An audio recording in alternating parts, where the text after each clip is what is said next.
বন্ধুরা, আজ আমি এঁচড় নিয়ে চলে এসেছি আর এই চিংড়ি মাছ নিয়ে চলে এসেছি। এই দেখো, এঁচড় আর চিংড়ি এই দুটো দিয়েই আজ আমি স্পেশালভাবে এঁচড় চিংড়ি করে দেখাবো। প্রথমে আমি চিংড়ি মাছগুলোকে ভালোভাবে ছাড়িয়ে নেব। এর খোলা টোলা সব ছাড়াতে হবে।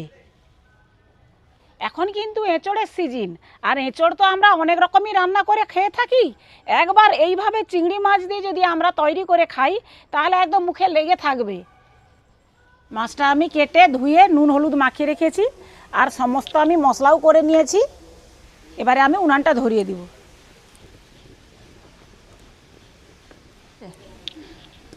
কড়াটা গরম হয়ে গেছে, দিয়ে দিব অল্প পরিমাণ তেল।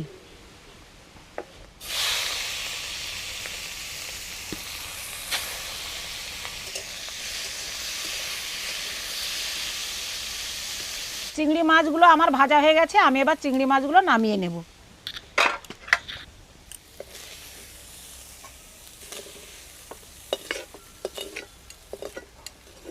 এর মধ্যে বেশ কিছুটা জল দিয়ে দেব এঁচড়টা সিদ্ধ করার জন্য।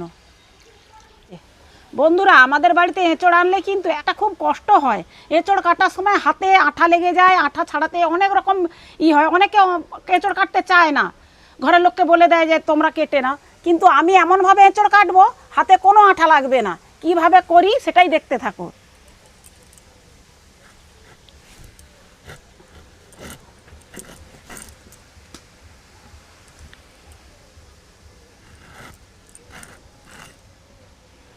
এই অবস্থাতেই আমি গরম জলে দিয়ে দেব।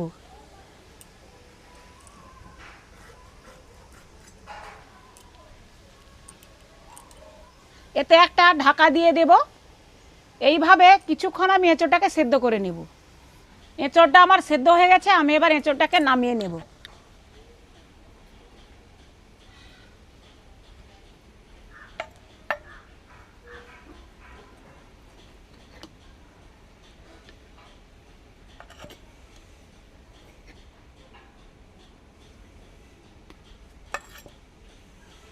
এটা কি বলো তো?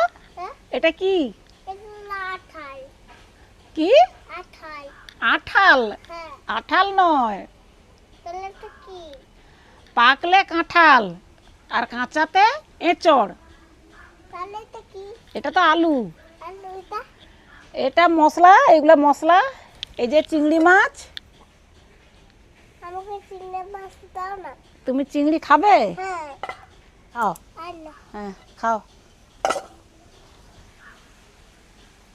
এঁচড়টা ঠান্ডা হয়ে যাক, এবারে আমি মশলাগুলো করে নেব। আমি কিছু কাজু বাদাম আর চীনা বাদাম নিয়েছি, আমি এটাকে বেটে নেব।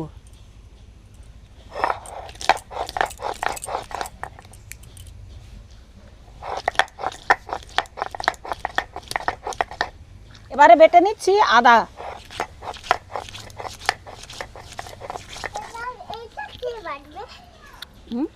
এটা আদা।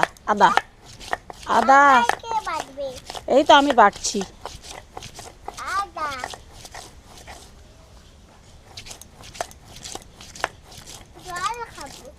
জল খাবি? ওই তো জল।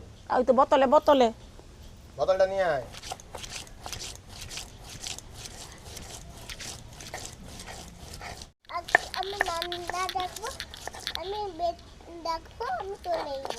আচ্ছা, তুই রান্না দেখবি তারপরে চলে যাবি? কেন? এত বেলা স্কুল? আজকে তোর স্কুল বন্ধ। দাঁড়া, বন্ধ নয়। আজ স্কুল কে নিয়ে যাবে? আলুগুলো আমি এইভাবে কেটে নিয়েছি। এঁচড়টা ঠান্ডা হয়ে গেছে, আমি এবার এঁচড়টা কেটে নেব।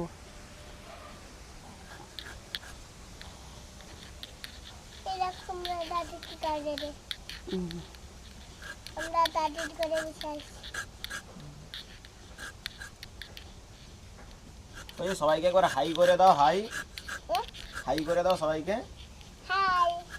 বল তোমরা সবাই কেমন আছো?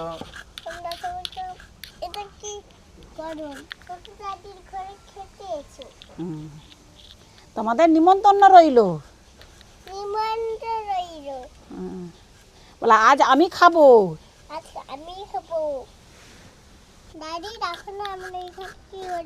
কি হচ্ছে? ওখানে কে ছড়ছে?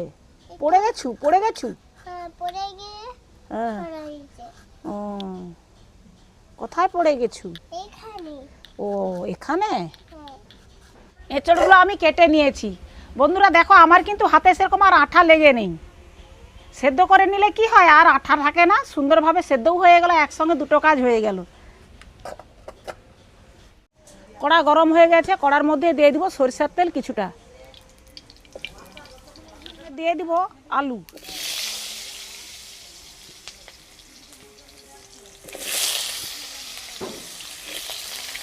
দিয়ে দিব অল্প পরিমাণ হলুদ গুঁড়ো আর একটু লবণ দিয়ে আলুটাকে ভালো করে লাল করে ভেজে নেব। আলুগুলো আমার ভাজা হয়ে গেছে, আমি এবারে আলুগুলোকে নামিয়ে নেব।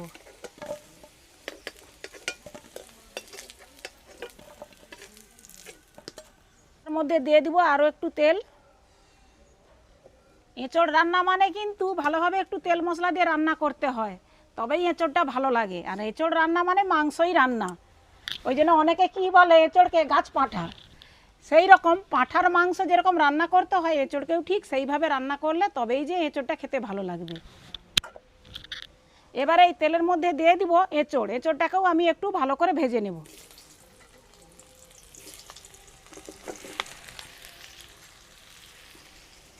কিছুটা লবণ আর হলুদ গুঁড়ো,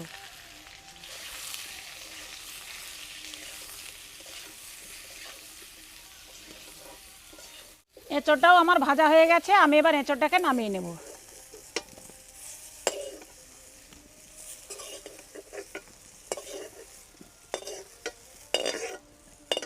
এবারে আমি মশলা ভাজার মাপেই তেলটা দিয়ে দিব। দিয়ে দিব দুটো তেজপাতা আর শুকনো লঙ্কা, গোটা গরম মশলা, দিয়ে দিব পেঁয়াজ বাটা,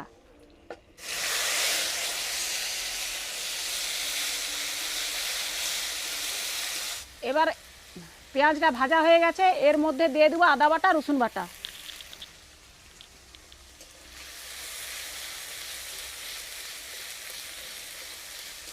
এর মধ্যে দিয়ে দিব টমেটো বাটা,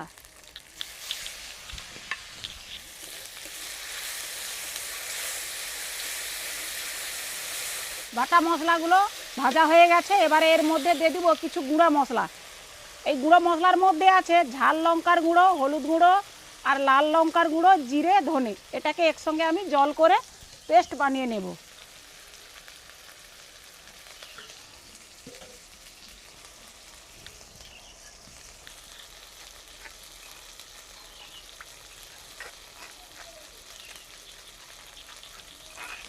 এবার মশলাটা দিয়ে দেব।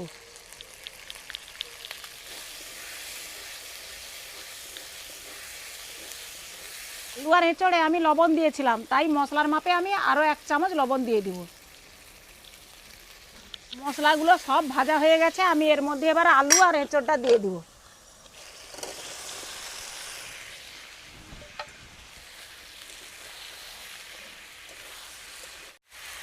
ভালোভাবে এঁচড় আলু দিয়ে মশলা দিয়ে কষানো হয়ে গেছে, এবারে দিয়ে দিব বাদাম বাটা। ভালোভাবে সবগুলো দিয়ে কষানো হয়ে গেছে, আমি এবার পরিমাণ মতো জল দিয়ে দিব।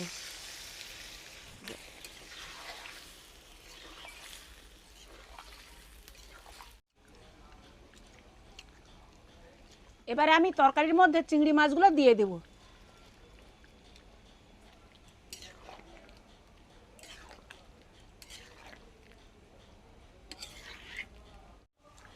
এঁচড়টা কিন্তু আমার ভালোভাবেই সেদ্ধ হয়ে গেছে, এই চটচট কাটা হয়ে যাচ্ছে খুন্তি দিয়ে।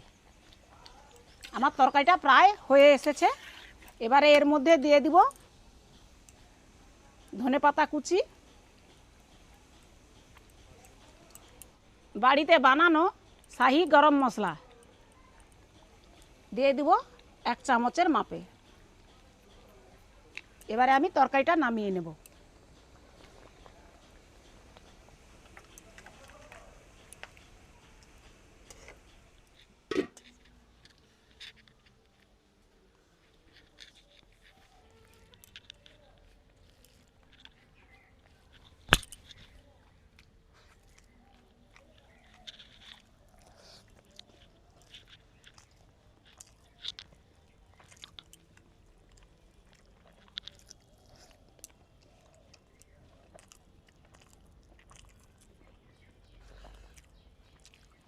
আজ আমাদের এঁচড় চিংড়ি আর আমডাল হয়েছিল। আমডালটার ভিডিও করা হয় না, কিন্তু বেশ একটু গরমের মধ্যে আমডালটা কিন্তু ভালো লাগে। আর এঁচড় চিংড়িটা তো তুলনাই করা হবে না। ওই একটা তরকারি থাকলেই কিন্তু ভাত, এক থালা ভাত নিমেষেই উঠে যাবে। আমাদের তো খাওয়া দাওয়া প্রায় শেষ হয়ে গেল। তো তোমাদের সঙ্গে দেখা হচ্ছে আবারও কালকে এক নতুন ভিডিও নিয়ে। ততক্ষণে সুস্থ থাকো, ভালো থাকো।